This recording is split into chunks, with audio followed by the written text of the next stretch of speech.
Silver this week has risen in value. We can see the week started with the gap here, where the price formed a strong bullish candle on a Monday, where this candle has encompassed several of these candles before that, and the price continued to rise in value during the rest of the week. We can see that here. The price continued on a Wednesday, forming a strong bullish candle again on a Thursday, confirming this bullish breakout as a valid one, and on a Friday, a pretty strong move to the upside. Weekly time frame shows us a pretty strong bullish candle. It is pretty easy to see how this looks. Several of these candles has been encompassing the sides compared to this week. So the silver is rising in value without stopping.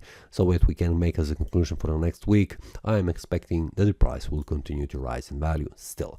What are the targets? For now, 58.39 is the next resistance level where I'm expecting that the price could reach. And will it reach? We will see how the Monday opens. Will it open with a gap, like in this example here, and in which direction the Monday will close? It will be very important to see how that plays, because it will be also some kind of a direction for the rest of the week. Like this example where the price formed a strong bullish candle, for the rest of the week the price has risen in value. For now, that's all for this week. See you next time and happy trading. That is all from today's analysis. I hope you enjoyed. If you have any question, feel free to leave a comment. If you like the analysis, click the like button and subscribe. See you next time and a happy trading.